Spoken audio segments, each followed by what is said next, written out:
আমাকে অনেকেই জিজ্ঞাসা করেছে, হুজুর শবে বরাতের রাত্রিতে স্বামী আর স্ত্রীর সহবাস করলে কি হয়? শবে বরাতের রাত্রি তো অত্যন্ত দামি রাত্রি, অত্যন্ত গুরুত্বপূর্ণ রাত্রি এবং পবিত্র রাত্রি, সাধারণ ক্ষমার রাত্রি। তো এই রাত্রিতে কি সহবাস করা যাবে?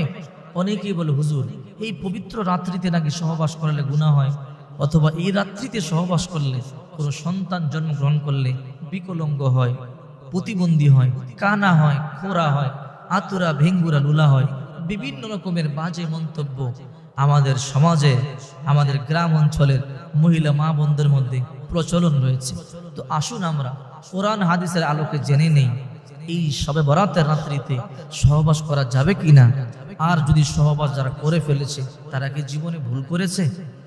বিশ্বনবী মুহাম্মদুর রাসূলুল্লাহ সাল্লাল্লাহু আলাইহি ওয়াসাল্লাম বলেন, মান আহাব্বা সুন্নতি ফাকাদ আহাব্বানি ওয়া মান আহাব্বানি কানা মাই ফিল জান্নাহ।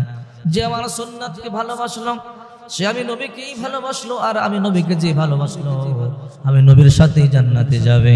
আল্লাহর হাবিব সাল্লাল্লাহু আলাইহি ওয়াসাল্লাম বলেন, যে ঘরে যত বেশি সুন্নাতের আমল চলবে ওই ঘরে আল্লাহ তত বেশি শান্তি রহমত বর্ষিত করবে। আর যে ঘরে সুন্নাতের আমল নাই ওই ঘরে শান্তি নাই, ওই ঘরে বারাকাত নাই, ওই ঘরে অশান্তি লেগেই থাকবে। এই জন্য বিশ্ব নবী মুহাম্মদ রাসূলুল্লাহ সাল্লাল্লাহু আলাইহি ওয়াসাল্লামের সুন্নাহ মোতাবেক আমাদেরকে চলতে হবে। রাসূল করিম সাল্লাল্লাহু আলাইহি ওয়াসাল্লাম যেভাবে বলেছেন ওইভাবেই আমাদেরকে চলতে হবে, মন গড়া চললে হবে না। তো কোরআন হাদিসে এই সহবাসের ব্যাপারে কি বলেন আসুন আমরা জেনে নিই। কোরআন হাদিস থেকে পাওয়া যায় 5টি সময়ে সহবাস করা যাবে না। স্বামী আর স্ত্রীর মিলন করা যাবে না, অর্থাৎ স্বামী আর স্ত্রীর গোপন কাজ করা যাবে না, কাম বা পূর্ণ করা যাবে না। 5টা সময়। এর মধ্যে 1 নম্বর সময় হলো নারীরা যখন হায়েজ অবস্থায় থাকে, অর্থাৎ মাসিক পিরিয়ড যখন চলতে থাকে, ওই সময় চাইলেও কোনো স্বামী আর স্ত্রী মিলন করতে পারবে না। যদি ওই সময় স্বামী আর স্ত্রী মিলন করে কবিরা গুনাহ হবে, আল্লাহ তাআলা তাদের উপর রাগান্বিত হয়ে যায়। তওবা করতে হবে।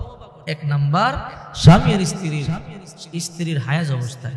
2 নাম্বার হলো স্ত্রীর নেফাসকালীন সময় যখন সন্তান জন্মগ্রহণ করে, সন্তান যখন ভূমিষ্ঠ হয়, মেয়েদের একটা ব্লিডিং হয়, 40 দিন পর্যন্ত থাকে, কারো আরো বেশিও থাকে, কারো আরো আগেই শুকিয়ে যায়, অর্থাৎ 40 দিন পর্যন্ত আপনাকে অপেক্ষা করতে হবে। এই সময়টার মধ্যে আপনি সহবাস করতে পারবেন না। 3 নাম্বার রমজান মাসের রোজা থাকা অবস্থায় কোনো স্বামী আর স্ত্রী মিলন করা যাবে না, সহবাস করা যাবে না। যদি এই সময় সহবাস করে তাহলে কাজা আর কাফারা দুইটাই তাদের উপরে ওয়াজিব হয়ে যাবে। কবিরা গুনাহ তো হবেই, এই রোজাটা কাজাও করতে হবে, আবার কাফারা একাধারে 60টা রোজা রাখতে হবে। 60টা রোজা, এর মধ্যে একটা ভাঙলে আবারও রাখতে হবে 60টা নতুন করে। সাবধান। 4 নাম্বার ইতিকাফ অবস্থায় যখন কোনো স্বামী ইতিকাফ অবস্থায় থাকে অথবা স্ত্রী ইতিকাফ অবস্থায় থাকে তখন সহবাস করা যাবে না। যদি তখন সহবাস কেউ করে ফেলে তার কবিরা গুনাহ হবে, সাবধানে কাজ করা যাবে না।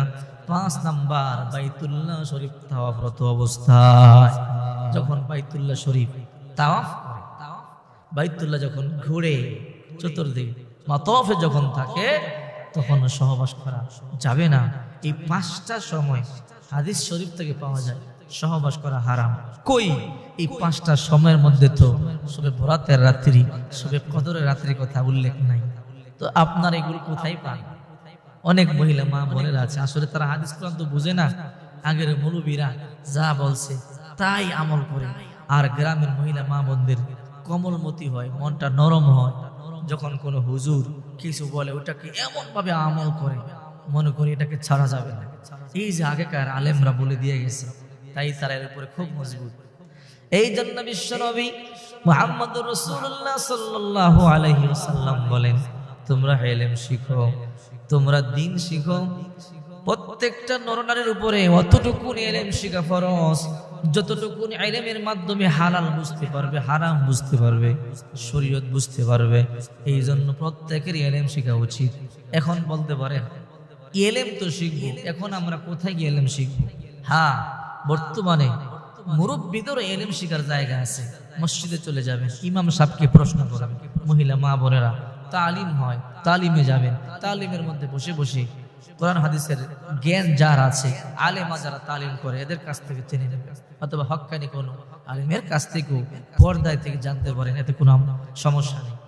এই জন্য ক্লিয়ার হলেন, 5টা সময় সহবাস করা যাবে না, তাছাড়া সব সময় সহবাস করা যাবে, দিনেও যাবে, রাতেও যাবে, লাইলাতুল কদরের রাত্রিতেও যাবে, লাইলাতুল বরাতের রাত্রিতেও যাবে, অর্থাৎ সব সময় যাবে, 5টা সময় ছাড়া। এটা হলো আল্লাহর আইন, বিশ্বনবী মুহাম্মদুর রাসূলুল্লাহ সাল্লাল্লাহু আলাইহি ওয়াসাল্লামের বিধান। এটা হলো বিশ্বনবীর বিধান। নবীজির বিধান যদি আপনি মানতে পারেন, আপনার কপাল খুলবে, ভাগ্যের পরিবর্তন হবে। আর নবীর বিধানের বাহিরে চললে আপনার জীবন নষ্ট হয়ে যাবে। এই জন্য আসুন কোরআন সুন্নাহ মোতাবেক চলি, সুন্দর করে জীবনটাকে